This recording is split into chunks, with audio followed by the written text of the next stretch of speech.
Bueno, seguimos con los profetas menores. Hoy vamos a hacer un desorden, porque estábamos en el orden de los profetas. ¿Se acuerdan cuáles hemos predicado hasta ahora? ¿Sí? Listo, arrancamos. ¿Cuál era el primero?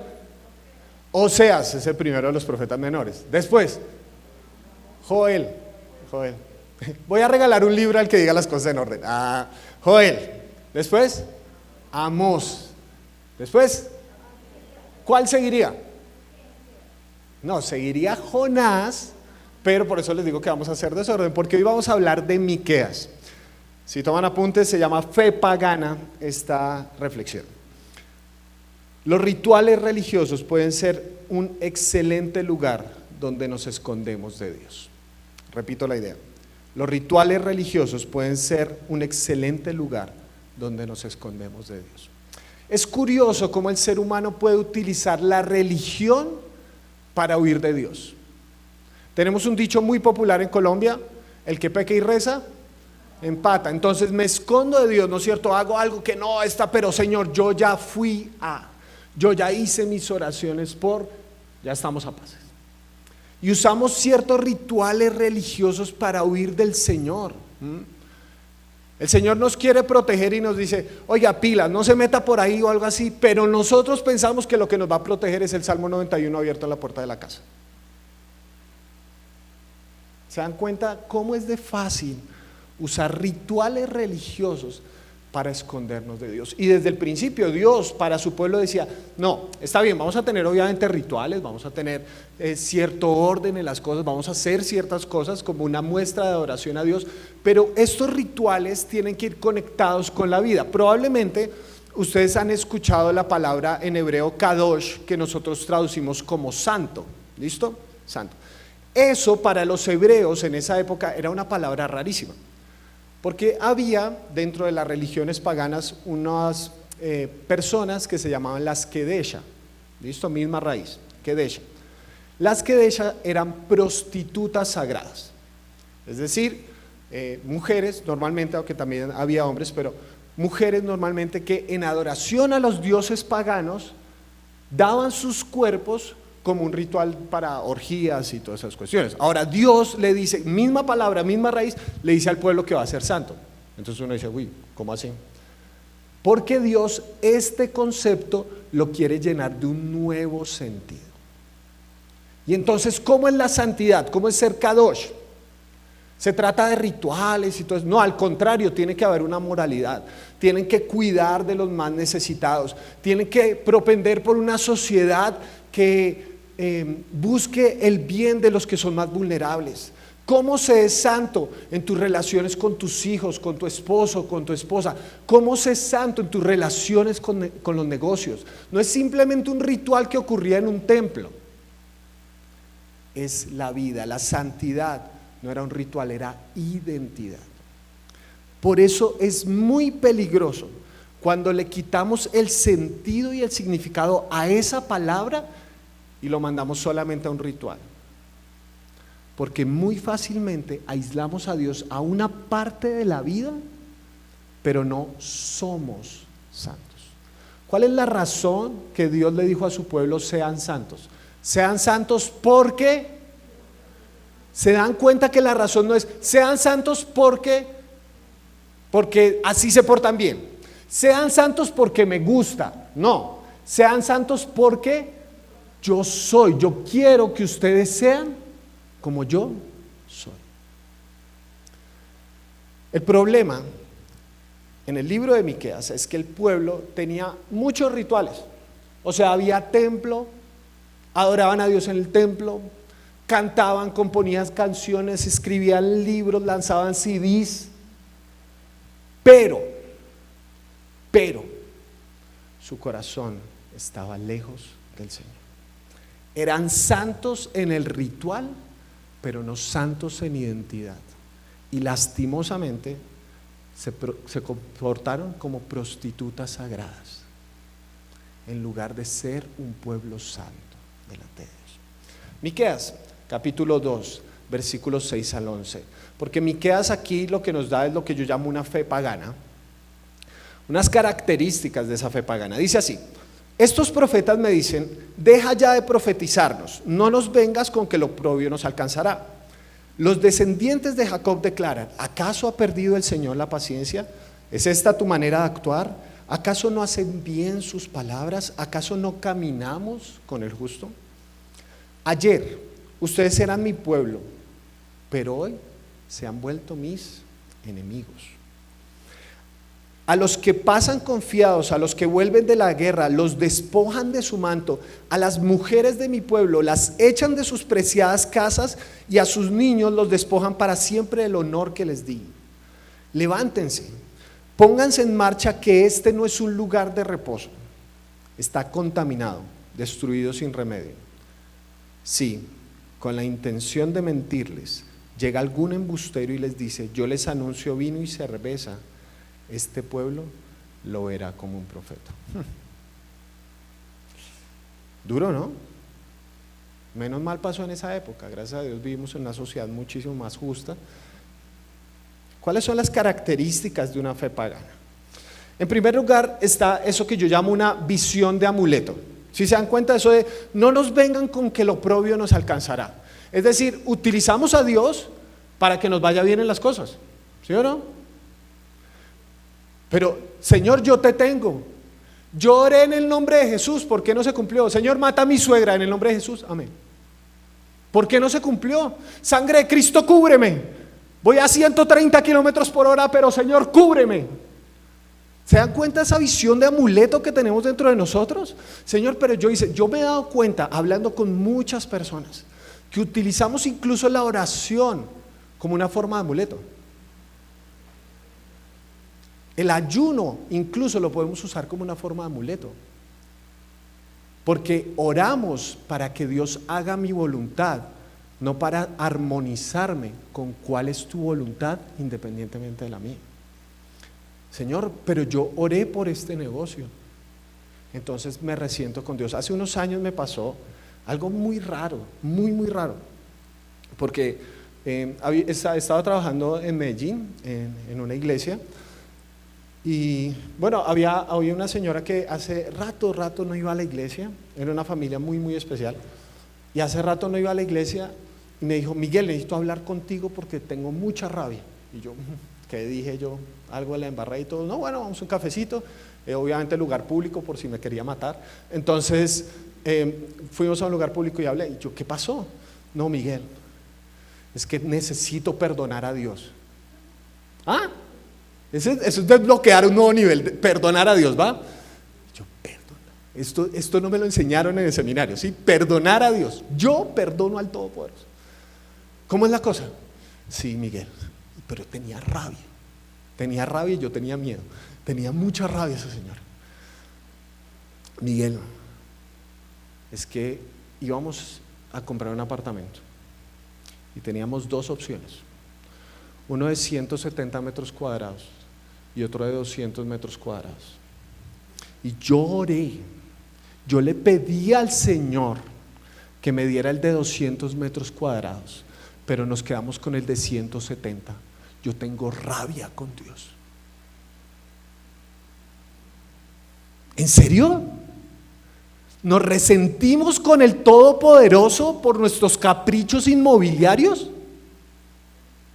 ¿Se dan cuenta? O sea, no es que ella estuviera en la calle, no es que no tuviera que comer, son 30 metros cuadrados.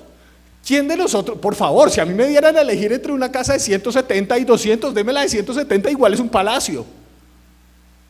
Pero nos resentimos, o sea, usamos a Dios para que haga mi voluntad. Lo puse de esta manera: es una manera, la fe pagana, de recibir favores en lugar de una forma de asumir la vida. Señor, haz mi voluntad, yo ya estoy pegado a ti, entonces las cosas tienen que ser como yo quiero, en lugar de asumir la vida, en lugar de escuchar esta palabra, no para que Dios haga las cosas como yo quiero. Señor, ya escuché la palabra, ya escuché a este man hablar 30 minutos, ahora que se haga mi voluntad. No, Señor, ¿cuál es tu voluntad a la luz de esta palabra? ¿Cuál es la cosa que tiene que cambiar en mi vida para sintonizarme contigo? En segundo lugar, una fe pagana malinterpreta la gracia. ¿Se dieron cuenta de esas preguntas que hacían? ¿Acaso ha perdido la paciencia el Señor? ¿Acaso Él no es bueno con nosotros? Es como la idea de decir, pero el Señor es amor, ¿no? El Señor es bueno, y sí, yo digo amén. Escribí sobre la gracia de Dios, hablo de la gracia de Dios cada vez que puedo. Dios es infinitamente bueno. Pero se dan cuenta el problema cuando la gracia se convierte en una excusa para pecar en lugar de una oportunidad para amar. Igual Dios me va a perdonar. ¿Le hacemos, sí o no? Se dan cuenta que esa no es una forma, eso es malinterpretar la gracia de Dios y es no entender la gracia de Dios. Todos aquí, creo, a estas alturas de la vida conocemos a alguien que ha tenido COVID y muy probablemente conocemos personas que han estado en cuidados intensivos por COVID o muy seguramente personas que han muerto por el COVID. ¿Sí o no?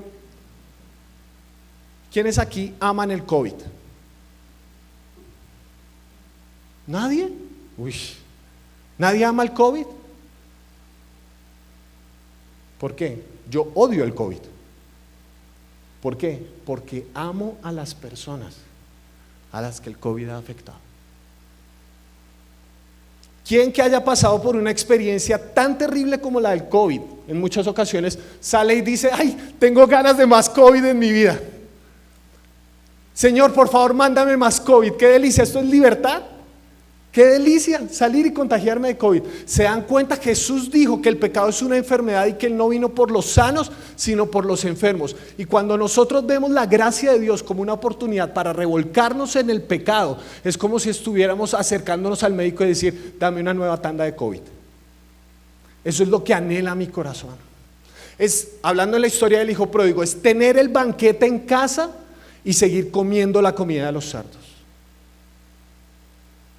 Algarrobas a la carta, un poquito más acá. ¿Por qué? Porque igual mi papá me va a...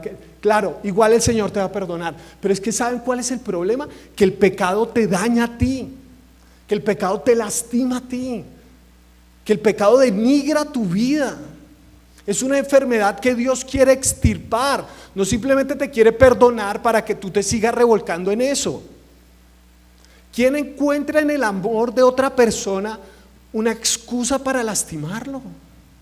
¿Quién hace votos matrimoniales acercándose a su esposa? Mi amor, como estoy seguro de que tú me amas, prometo serte infiel cada vez que pueda. ¿Quién hace eso?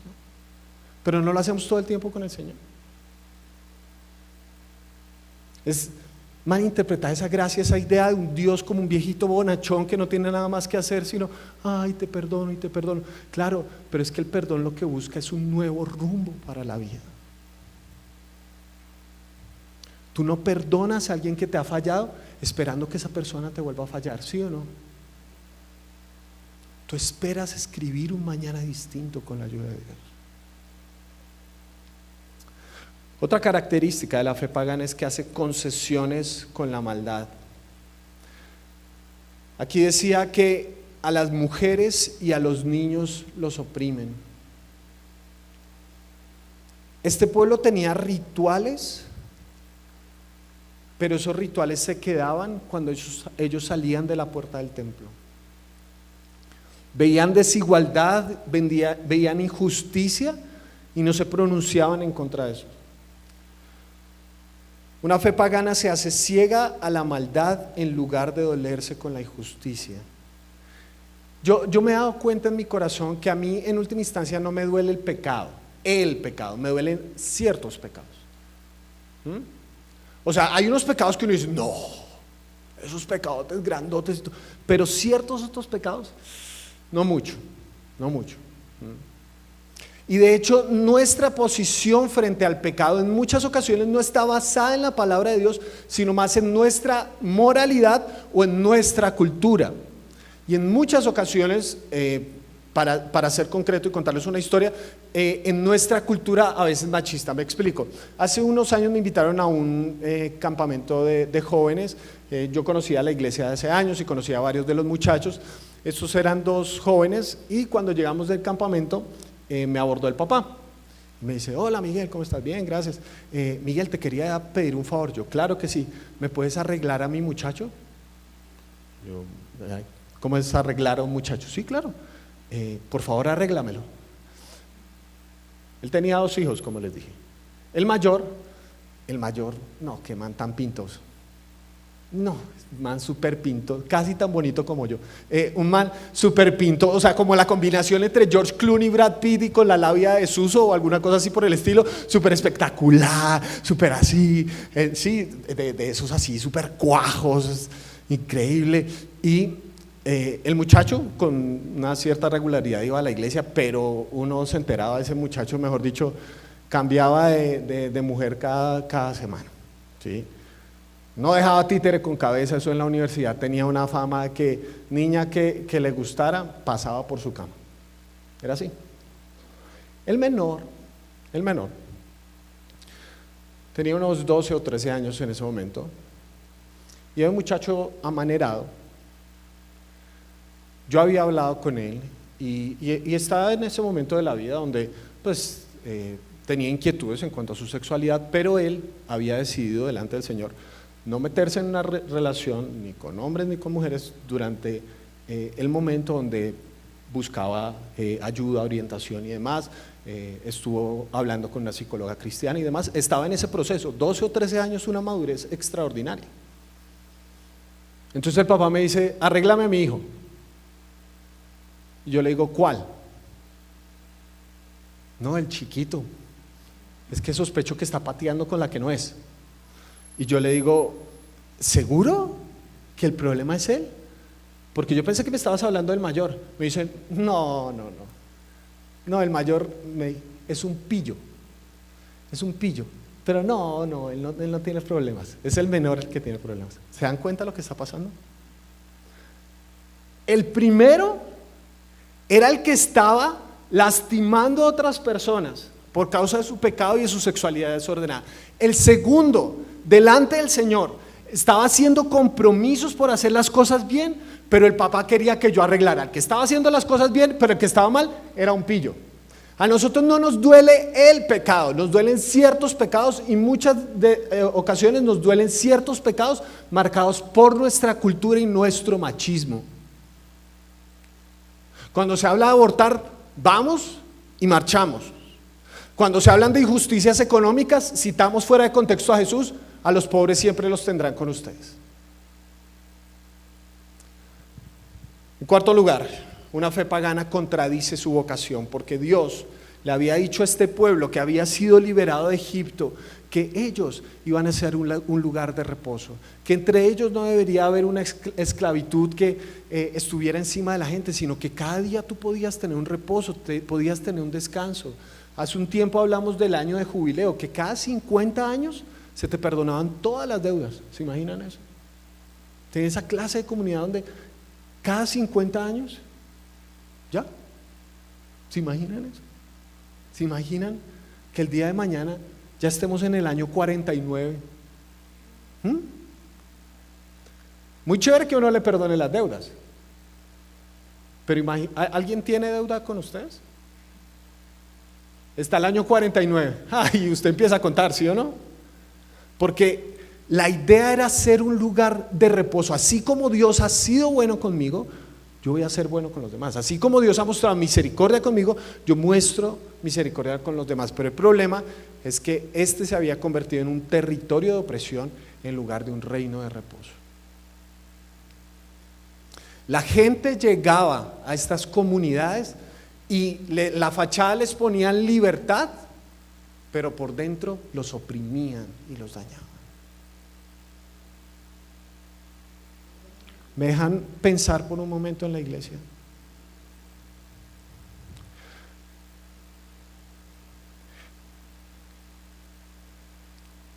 Digo esto con todo el amor,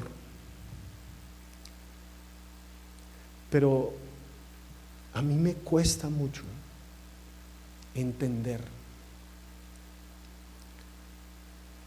porque hay gente que se va de la iglesia porque alguien habló mal de él. Porque hay gente que se va de la iglesia porque Miguel no me saludó. Porque hubo gente que se fue de la iglesia porque unos en el plebiscito votaron sí y otros no. ¿Por qué no tenemos la madurez para solucionar los conflictos? Porque les tengo una noticia, en la iglesia hay conflictos, la iglesia perfecta no existe, y si la encuentra no vaya porque se la tira. No existe la iglesia perfecta, va a haber conflictos, va a haber momentos donde Miguel dijo algo que no me gustó, me voy. Acérquese y diga: Miguel, no me gustó esto, y yo le peleo también, no hay problema, y nos arreglamos. ¿Cuál es la característica que dice Pablo de la iglesia? ¿No es una familia? ¿Alguno de ustedes pertenece a una familia donde no haya peleado? Todos los que hemos sido hermanos nos hemos salvado de varios intentos de homicidio en la vida, ¿sí o no? Yo sobreviví a mi infancia con mi hermana, y aquí estamos, ¿o no? ¿Por qué no tenemos la madurez de convertirnos en un lugar de reposo? Es que el problema no es no tener conflictos, es aprender a solucionarlos. Que si en la iglesia hay necesidad, no es que me da pena decirle no, al contrario, si tenemos necesidad nos apoyamos unos a otros. No es que ya llevo tantos años de cristiano, si supieran que peleo con mi mujer. ¿Uno en qué momento se gradúa de ser humano? Porque les cuento, cuando antes de los hijos uno tiene conflictos, con los hijos tiene otros conflictos, y después de los hijos otros conflictos, y seguimos creciendo y aprendiendo, ¿sí o no? Y nos tratamos de apoyar, en lugar a veces de ser un reino de opresión, donde pensamos que es un museo de santos, en lugar de un hospital donde todos estamos en rehabilitación. Y por último, una fe pagana es una que tiene prosperidad a la carta. Si llega un profeta y les dice: yo les anuncio vino y cerveza, dicen amén. Yo diría amén. Muchos dicen amén si les anuncian vino y cerveza, ¿sí o no? Gloria al Señor. Pero light, ¿sí? Pero light, cero alcohol. Medimos el mensaje de una persona porque es elocuente y porque dice las cosas que yo quiero para mi propio corazón. ¿Cuáles son las comunidades que más llenas de personas están? No son esas donde usan palabras: pacte, declare, decrete, pise, arrebate, donde hay profetas, apóstoles, Saiyajin, evolución 4, no sé qué más sigue, ¿sí? Así, yo le doy a Dios para que Dios me dé. ¿Es eso? ¿Es eso? Te declaro y te decreto: pastor, profetíceme. Profetíceme. Yo, que Dios lo bendiga, yo no sé eso, o sea, ¿cómo hace uno eso? Dios, a lo que yo quiera, prosperidad la carta. Señor, declaro que viene el Play 5 para diciembre, amén. Es una fe del tamaño de nuestro ego en lugar de una que exalte al Creador del universo. Dios se asemeja a lo que yo quiero, un Dios a mi imagen y semejanza, no un Dios ante el cual doblo mis rodillas y rindo mi vida. Entonces, ¿cómo se soluciona esta fe pagana? Porque si ustedes ven todo este diagnóstico, yo le pego a 5 de 5. ¿Cómo se soluciona esta fe pagana que tengo metida en mis huesos? Miqueas capítulo 6, versículos 6 al 8. ¿Cómo podré acercarme al Señor? Esa es la pregunta. Y postrarme ante el Dios Altísimo. Uy, con esa música de fondo está buenísima, listo, no la habíamos coordinado, pero así sonó. ¿Cómo podré acercarme al Señor? ¿Cómo podré acercarme al Señor? Y postrarme ante el Dios Altísimo. ¿Podré presentarme con holocaustos o con becerros de un año? ¿Se complacerá el Señor con miles de carneros o 10,000 arroyos de aceite? ¿Ofreceré a mi primogénito por mi delito, al fruto de mis entrañas por mi pecado? Habla el Señor: ya se te ha declarado lo que es bueno, ya se te ha dicho lo que de ti espera el Señor: practicar la justicia, amar la misericordia y humillarte ante tu Dios. ¿Me ayudan a leer esa última parte?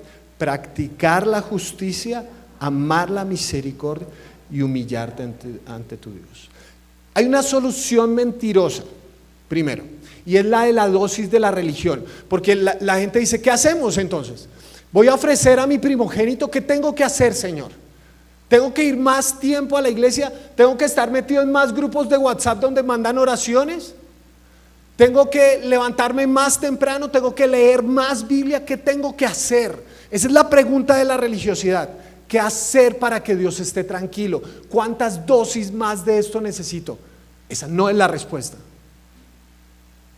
Porque si en primera instancia el problema estaba en rituales vacíos, no se va a solucionar con más rituales. Se tiene que solucionar con una llenura para esos rituales. Si no hay un cambio de corazón, todo lo que hagas externamente, simple y llanamente, va a ser vacío. Estábamos hablando ahorita con Clau. ¿Sí o no que dijimos al principio, vamos a salir mejores de esta pandemia? ¿Sí o no que decíamos eso? ¿Y sí? Ya llevamos 1 año y medio de pandemia, ya no hay egoísmo, ¿verdad? Ya no hay envidia, gracias a Dios ya no hay corrupción.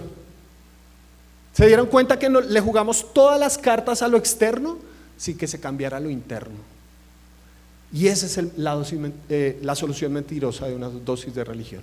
Necesito más de esto. No.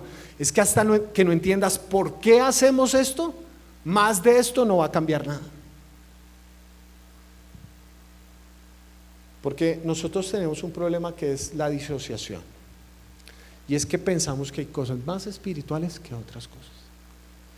Y se dieron cuenta que la solución, en última instancia, Dios no dijo, ora más, aunque orar es bueno.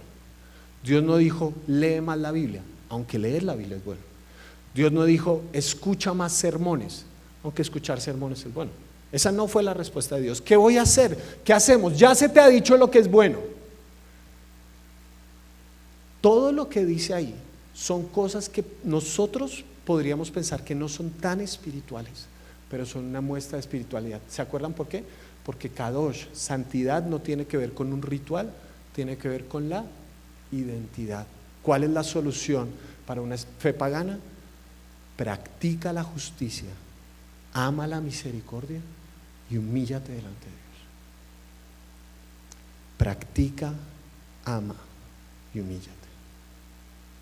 Practica la justicia, ama la misericordia y humíllate delante de Dios. No anheles la justicia, practícala. No ores por misericordia, ámala. No simplemente te acerques a Dios, humíllate delante de Dios. Porque, hermanos, con esto voy terminando. Nosotros no somos muy diferentes del pueblo de Israel. No solo por los pecados que hay en nuestro corazón, sino por la esencia de nuestra vocación. Jesús le dijo lo siguiente a sus discípulos en Mateo capítulo 5, versículos 13 al 16. Ustedes lo conocen perfectamente. Ustedes son la sal de la tierra. Pero si la sal se vuelve insípida, ¿cómo recobrará su sabor? Ya no sirve para nada, sino para que la gente la deseche y la pisotee. Ustedes son la luz del mundo. Una ciudad en lo alto de una colina no puede esconderse, ni se enciende una lámpara para cubrirla con un cajón. Por el contrario, se pone en la repisa para que alumbre a todos los que están en la casa.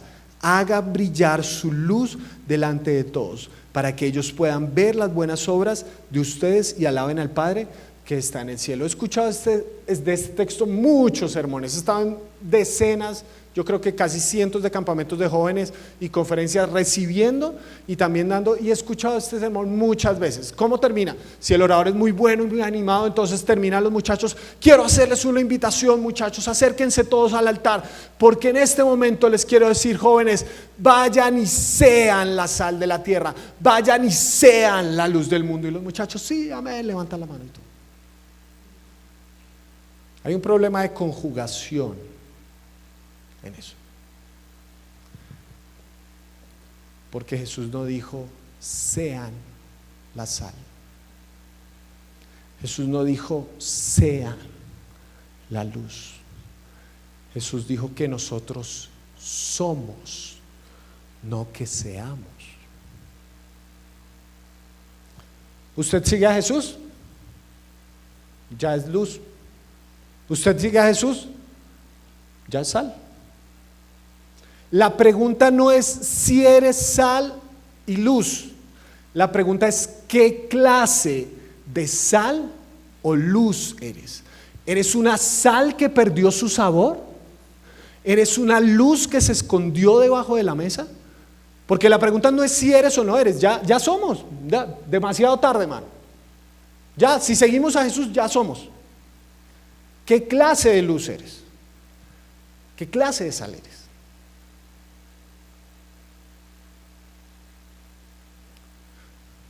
Vemos este país, tanto dolor que hay, tanta rabia que hay.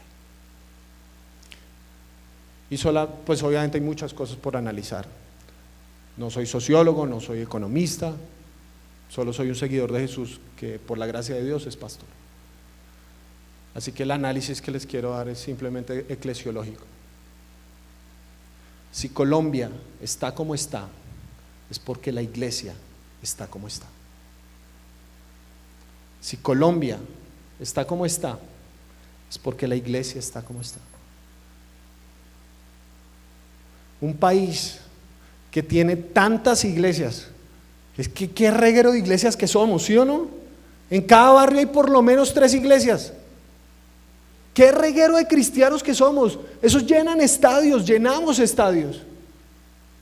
¿Y seguimos con los mismos problemas? Y nadie ha hablado de una forma diferente en contra de la corrupción, de la maldad, de la injusticia. Hay un partido cristiano. ¿Y por qué seguimos igual? Si Colombia está como está, es porque la iglesia está como está. La luz se escondió debajo de la mesa y la sal perdió su sabor.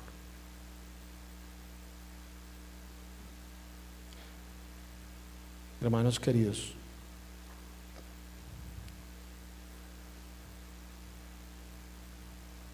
podemos simplemente orar para que el Señor venga y haga justicia.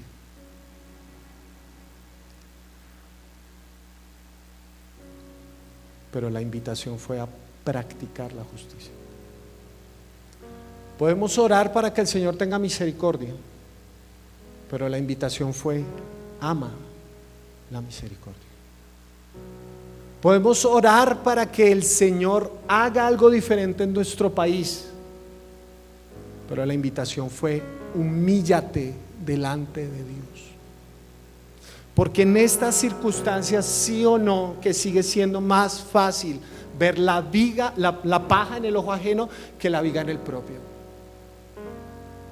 Todo lo que tiene que cambiar el gobierno, todo lo que tienen que cambiar esos vándalos, todo lo que tienen que cambiar esos que protestan, todo lo que tienen que cambiar las fuerzas militares. Y les tengo una noticia: nosotros no podemos tomar decisiones por nadie más en este mundo, sino solo por nosotros. Y podemos tomar la decisión de decir: Señor, perdóname, porque la santidad se me convirtió en un ritual y dejó de ser mi identidad. Perdóname, porque yo, siendo sal, perdí el sabor. Perdóname, porque yo, siendo luz, me escondí debajo de la mesa. Esta también es una respuesta a la palabra del Señor: acercarnos como iglesia y decir: perdónanos, Señor, perdónanos, porque pensamos que ser iglesia era los domingos de 10:30 a 12 del día, así sea por internet. Perdónanos.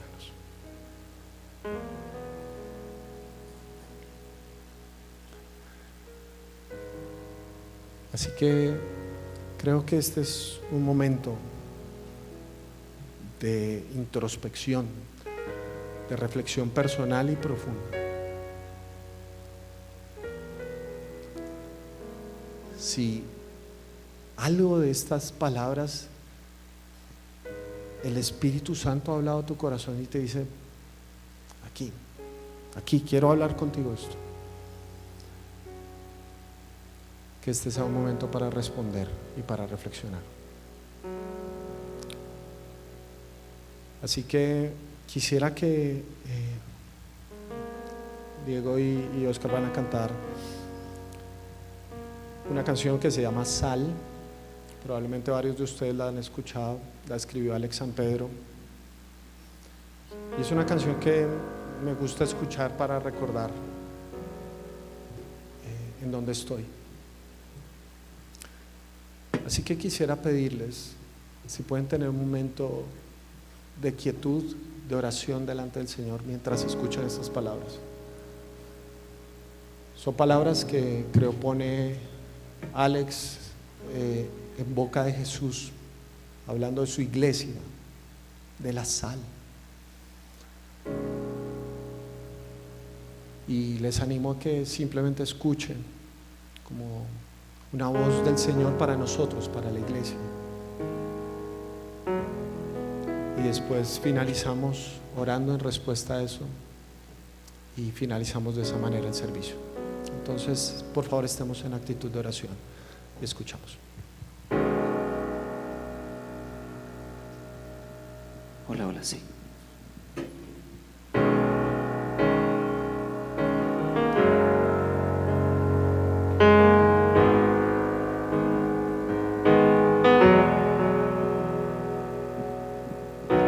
Tengo una Biblia que no habla,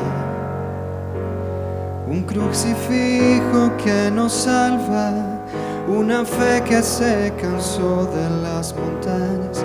Tengo oraciones sin sujeto y he predicado tantas veces en el valle de los huesos secos. Tengo noticias sin oyentes, tengo pacientes esperando el milagro de los peces, pero tengo la red averiada y el vino es vinagre y el pan no sabe a nada. Tengo una sal que ya no sala, una iglesia que no sale, una luz bajo la mesa y una virgen despistada, la levadura en la nevera, mi armadura oxidada. Tengo oro y tengo plata, pero el cojo ya no baila, pero el cojo ya no baila.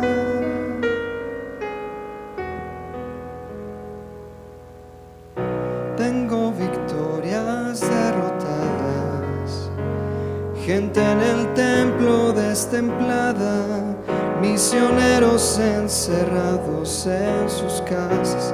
Tengo la ofrenda en el banco, las promesas caducadas, el maná está congelado, no hay calor en la palabra. Está de fiesta la atalaya con el buen samaritano. Ya no sufren como hermanos, son cristianos sin agallas. Tengo una sal que ya no sala, una iglesia que no sale, una luz bajo la mesa y una virgen despistada, la levadura en la nevera, mi armadura oxidada. Tengo oro y tengo plata, pero el cojo ya no baila. Tengo una sal que ya no sala, una iglesia que no sale, una luz bajo la mesa y una virgen despistada, la levadura en la nevera, mi armadura oxidada. Tengo oro y tengo plata, pero el cojo ya no baila, pero el cojo ya no baila, pero el cojo ya no baila,